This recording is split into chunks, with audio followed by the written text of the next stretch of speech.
Hello friend, good morning. इस video में हम ऐसे बेसिक नॉलेज जो हर एक सिविल इंजीनियर को पता होना चाहिए पर डिस्कस करेंगे। ये पार्ट 3 है। अगर आप पार्ट 1 और 2 नहीं देखे हैं तो चैनल के प्लेलिस्ट में जाके उसे देख सकते हैं। इस टाइप का नॉलेज जो है कई बार इंटरव्यू में पूछा गया है, रिटेन एग्जाम में भी कई बार पूछा गया है और आगे भी पूछे जाने की संभावना है। तो इस वीडियो को अंत तक ज़रूर देखिएगा और कमेंट में ज़रूर लिखिएगा कि ये वीडियो आपको कैसा लगा। तो चलिए शुरू। इंटरव्यू में कई बार जो है मेजरमेंट कैलकुलेशन से रिलेटेड सवाल भी पूछे गए हैं, जैसे 1 मीटर में कितना फीट होता है, 1 फीट में कितना इंच होता है, 1 एकड़ में जो है कितना बीघा होता है, 1 हेक्टेयर में जो है कितना एकड़ होता है। इससे रिलेटेड कई बार सवाल पूछे गए हैं। यहाँ पे जो है कुछ इंपॉर्टेंट मेजरमेंट कैलकुलेशन दिया हुआ है, इसको आपको ध्यान में रखना है। जैसे कि 1 स्क्वायर मीटर में जो है 1.196 वाट या यार्ड होता है, 1 वाट या यार्ड में जो है 9 स्क्वायर फीट होता है, 1 फुट में जो है 0.3 मीटर होता है, ये काफ़ी इम्पोर्टेंट है। उसके बाद 1 मीटर में जो है 3.28 फीट होता है, ये भी काफ़ी इम्पोर्टेंट है। उसके बाद 1 स्क्वायर फीट में जो है 144 स्क्वायर इंच होता है, इसको ध्यान में रखिएगा। उसके बाद 1 स्क्वायर मीटर में जो है 10.764 स्क्वायर फीट होता है, ये काफ़ी इम्पोर्टेंट है। उसके बाद 1 घंटा में जो है 1089 स्क्वायर फीट होता है। उसके बाद 1 घंटा में जो है 121 वाट्स होता है। उसके बाद 1 घंटा में जो है 101.2 स्क्वायर मीटर होता है। उसके बाद 1 एकड़ में जो है 40 घंटे होते हैं। उसके बाद 1 एकड़ में जो है 43,560 स्क्वायर फीट होता है, ये भी काफ़ी इम्पोर्टेंट है। उसके बाद 1 एकड़ में जो है 4,840 वाट्स होता है। 1 एकड़ में जो है 4,047 मीटर होता है, ये काफ़ी इम्पोर्टेंट है। उसके बाद 1 एकड़ में जो है 1.702 बीघा होता है, ये भी काफ़ी इम्पोर्टेंट है। उसके बाद 1 एकड़ में जो है 0.4049 हेक्टेयर होता है, ये भी काफ़ी इम्पोर्टेंट है। उसके बाद 1 बीघा में जो है 25,600 स्क्वायर फीट होता है, ये भी काफ़ी इम्पोर्टेंट है। उसके बाद 1 बीघा में जो है 23.5 घंटा होता है। उसके बाद 1 स्क्वायर मील में जो है 640 एकड़्स होते हैं। उसके बाद 1 हेक्टेयर में जो है 100 घंटे होते हैं। उसके बाद जो है 1 हेक्टेयर में जो है 2.47 एकड़्स होते हैं, ये काफ़ी इम्पोर्टेंट है। और 1 स्क्वायर यार्ड में जो है 9 स्क्वायर फीट होते हैं, ये सभी काफ़ी इम्पोर्टेंट है। खासकर जिसमें स्टार लगाया गया है, इन सभी को आपको जो है माइंड में हमेशा रखना है। नेक्स्ट है, कभी कभी जो है इंडिया में जो रोड डेवलपमेंट हुआ है उससे रिलेटेड भी क्वेश्चन पूछ लिया जाता है। विशेषकर जो है रोड कंस्ट्रक्शन से रिलेटेड जो प्रोजेक्ट है उसके इंटरव्यू में इस टाइप का क्वेश्चन कई बार पूछा गया है। जैसे कि Indian road development committee IRDC की स्थापना जो है 1927 में हुआ था, इसको ध्यान में आप रखिएगा। उसके बाद है जयकर कमेटी रिकमेंडेशन का स्थापना जो है वह 1927 में हुआ था। उसके बाद सेंट्रल रोड फंड CRF का स्थापना जो है 1929 में किया गया था। उसके बाद इंडियन रोड कांग्रेस, ये जो है कई बार पूछा गया, ये काफ़ी VVI है। इंडियन रोड कांग्रेस यानी कि IRC की स्थापना जो है वह 1934 ईस्वी में किया गया। उसके बाद मोटर व्हीकल एक्ट, ये भी कई बार पूछा गया है। मोटर व्हीकल एक्ट जो है 1939 में इसको फॉर्मेशन किया गया और इसका रिवीजन जो है 1988 में और 2017 में 2 बार किया जा चुका है। उसके बाद है नागपुर रोड प्लान, यह जो है फर्स्ट 20 ईयर रोड प्लान था, जिसका टारगेट जो था वह 1943 से लेकर 63 तक था, लेकिन 1961 में ही जो है इसका टारगेट अचीव हो गया। उसके बाद जो है सेकेंड 20 ईयर प्लान स्टार्ट कर दिया गया। उसके बाद जो है central road research institute CRRI का स्थापना जो है 1950 में किया गया और यह जो है न्यू दिल्ली में इसका लोकेशन है, हेडक्वार्टर है। उसके बाद जो है नेशनल हाईवे एक्ट NHA का फॉर्मेशन जो है वह 1956 में किया गया। उसके बाद है बम्बई रोड प्लान, जिसको सेकेंड 20 ईयर प्लान भी बोला जाता है, फर्स्ट 20 ईयर प्लान को नागपुर रोड प्लान बोला जाता है, और सेकेंड को जो है बम्बई रोड प्लान बोला जाता है, थर्ड को जो है लखनऊ रोड प्लान बोला जाता है। तो बम्बई रोड प्लान जो है वह 1961 से लेकर 1981 के बीच रहा। उसके बाद जो है बॉर्डर रोड ऑर्गेनाइजेशन BRO की स्थापना जो है 1960 में किया गया, ये भी कई बार पूछा गया है। उसके बाद हाईवे रिसर्च बोर्ड HRB की स्थापना जो है 1973 में किया गया। उसके बाद national transport policy committee NTPC की स्थापना जो है 1978 में किया गया, ये भी कई बार पूछा गया है कि NTPC की स्थापना जो है कब किया गया है, तो 1978 में किया गया। उसके बाद जो है 1981 से लेकर 2001 के बीच जो है थर्ड 20 ईयर रोड प्लान था, जिसको लखनऊ रोड प्लान भी बोला जाता है।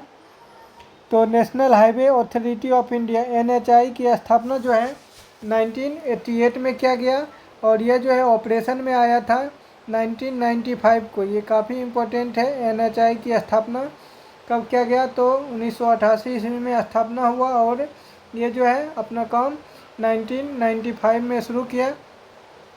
उसके बाद है national highway development programme NHDP, यह जो है 1999 और 2000 के बीच लॉन्च हुआ था।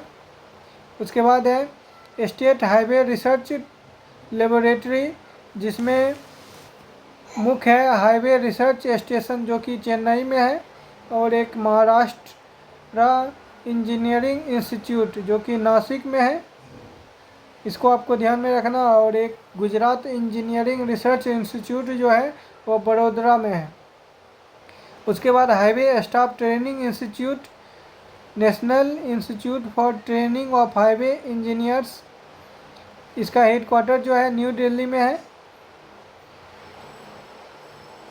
उसके बाद national rural road development agency, प्रधानमंत्री ग्राम सड़क योजना PMGSY, जो कि 2003 ईस्वी में और 2007 ईस्वी में, पहले 2003 ईस्वी में जो शुरू हुआ था वह जनरली 1000 जहाँ का जनसंख्या था उस एरिया के लिए था, और बाद में जो है इसको 2007 में जो है 500 पॉपुलेशन के लिए कर दिया गया था।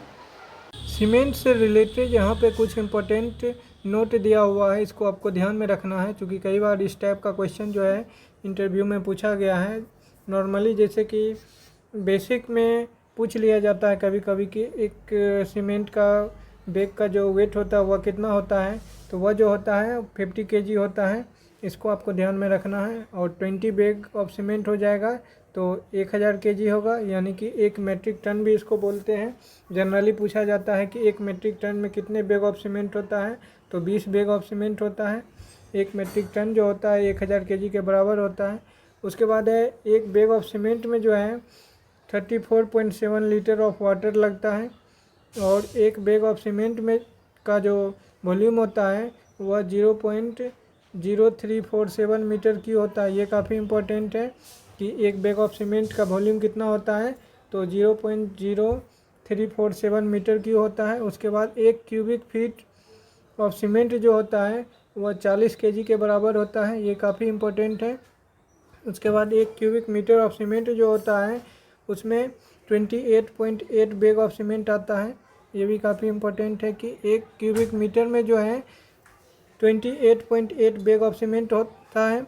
उसके बाद डेंसिटी ऑफ सीमेंट जो होता है वह 1440 kg पर मीटर क्यूब होता है, ये काफ़ी इम्पोर्टेंट है। डेंसिटी ऑफ वाटर जो है 1000 kg पर मीटर क्यूब होता है, और सीमेंट का डेंसिटी जो होता है वह 1440 kg पर मीटर क्यूब होता है।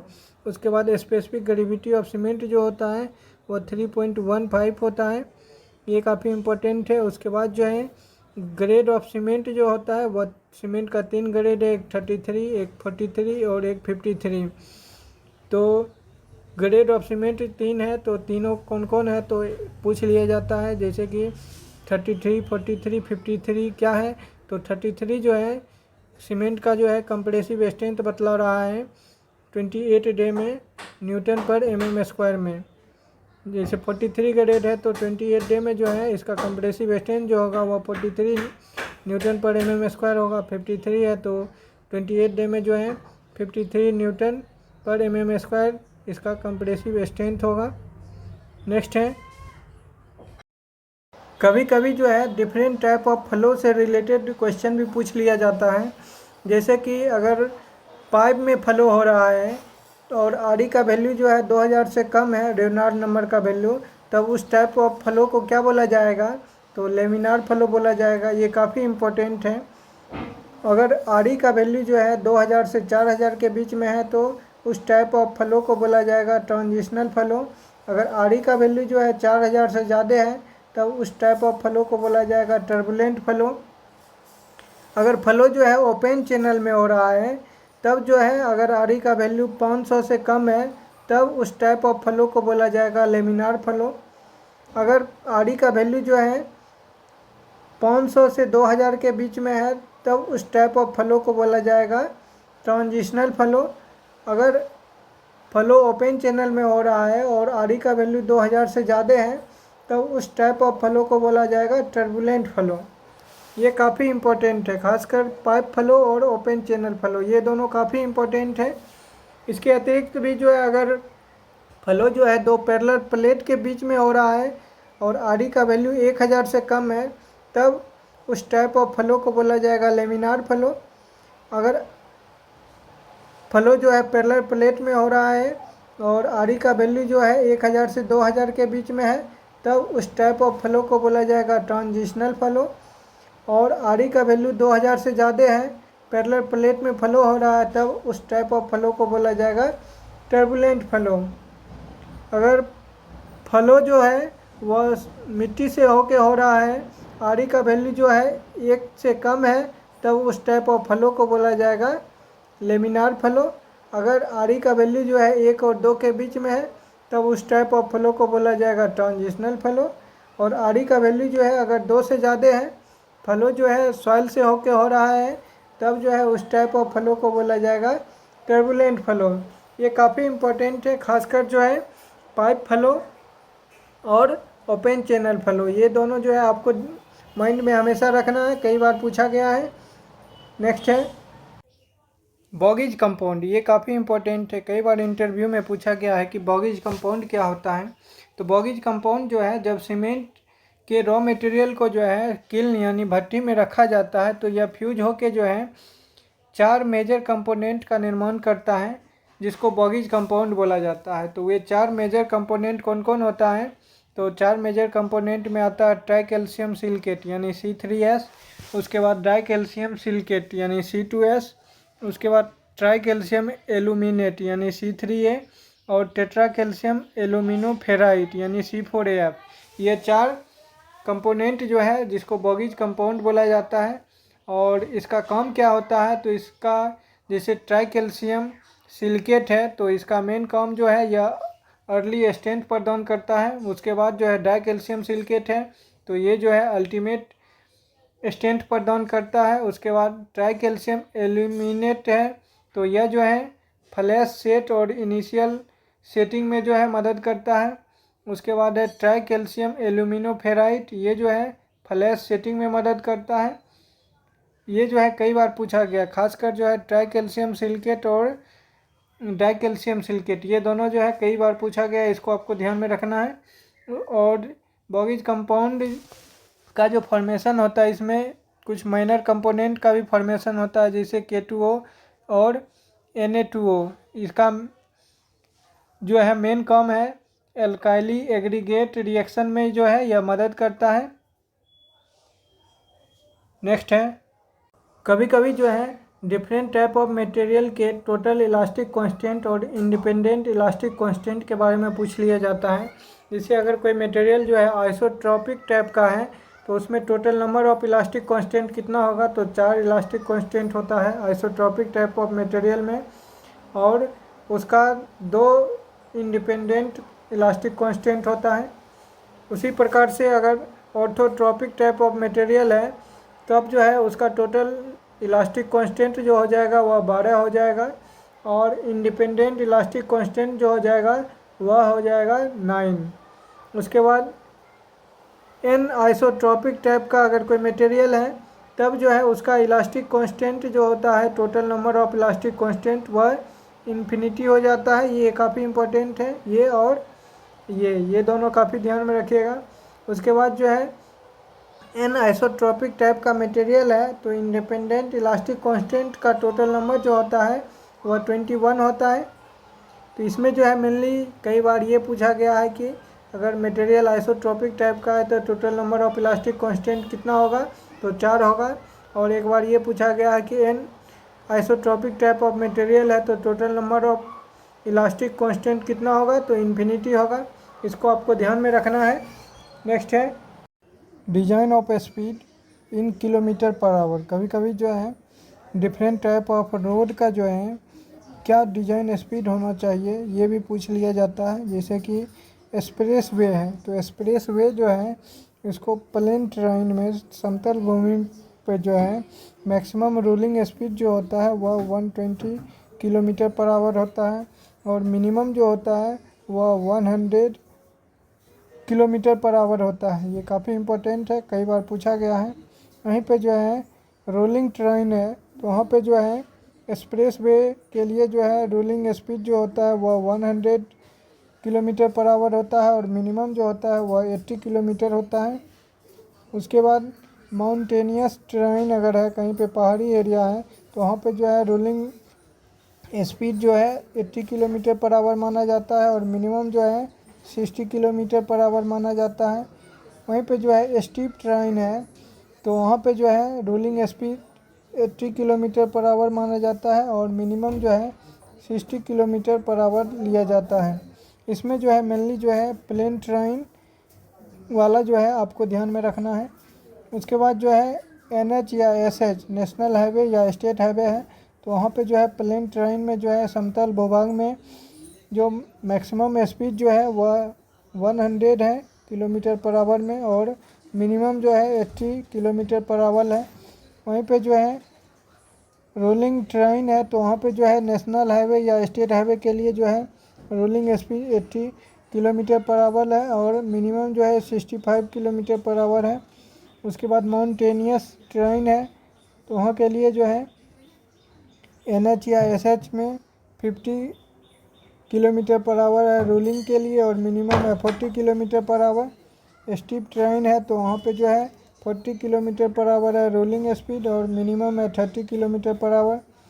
उसके बाद है main district road. Main district road में जो है प्लेन ट्रेन एरिया में जो है मैक्सिमम रूलिंग स्पीड जो है वह 80 किलोमीटर है पर आवर में, और मिनिमम जो है 65 किलोमीटर पर आवर माना जाता है। उसके बाद मेन डिस्ट्रिक्ट रोड का रोलिंग ट्रेन में जो है रोलिंग स्पीड जो है 65 किलोमीटर पर आवर है, और मिनिमम जो है 50 किलोमीटर पर आवर है। वहीं पे माउंटेनियस ट्रेन में जो है rolling speed 40 kilometre per hour है, और मिनिमम जो है 30 किलोमीटर पर आवर है। स्टीप ट्रेन है, तो वहाँ पे जो है rolling speed 30 kilometre per hour है, और मिनिमम जो है 20 किलोमीटर पर आवर है। आप जो है मेनली प्लेन ट्रेन वाला को ध्यान में रखिएगा। और कभी कभी जो है माउंटेनियस के बारे में पूछ लिया जाता है। माउंटेनियस में मेनली जो है एक्सप्रेस वे और NH और SH ये दोनों ध्यान में रखिएगा। उसके बाद है other district road. Other district road में जो है प्लेन ट्रेन के लिए मैक्सिमम स्पीड जो रोलिंग ट्रेन में होता है वह 65 किलोमीटर पर आवर है, और मिनिमम जो है वह 50 किलोमीटर पर आवर है। अदर डिस्ट्रिक्ट रोड के रूलिंग ट्रेन में रूलिंग स्पीड जो है वह 50 किलोमीटर पर आवर है, और मिनिमम 40 किलोमीटर पर आवर है। उसके बाद माउंटेनियस एरिया में जो है रूलिंग स्पीड जो है 30 किलोमीटर पर आवर है, और मिनिमम 25 किलोमीटर पर आवर है। उसके बाद स्टीप ट्रेन है, तो वहाँ पे जो है 25 किलोमीटर पर आवर है रोलिंग स्पीड, और मिनिमम जो है 20 किलोमीटर पर आवर है। उसके बाद विलेज रोड VR जो है उसमें प्लेन ट्रेन में जो है रोलिंग स्पीड जो है वह 50 किलोमीटर पर आवर है, और मिनिमम जो है 40 किलोमीटर पर आवर है। उसके बाद है रोलिंग ट्रेन में, तो रोलिंग स्पीड जो है 40 किलोमीटर पर आवर है, और मिनिमम जो है वो 35 किलोमीटर पर आवर है। उसके बाद जो है माउंटेनियस ट्रेन के लिए तो माउंटेनियस ट्रेन के लिए रोलिंग स्पीड जो है वह 25 किलोमीटर पर आवर है और मिनिमम जो है 20 किलोमीटर पर आवर है। उसके बाद स्टीप ट्रेन में रोलिंग स्पीड जो है 25 किलोमीटर पर आवर है और मिनिमम जो है 20 किलोमीटर पर आवर है। मेनली जो है आपको प्लेन ट्रेन में एक्सप्रेस वे और NH और SH का ध्यान में रखना है, ये कई बार पूछा गया है।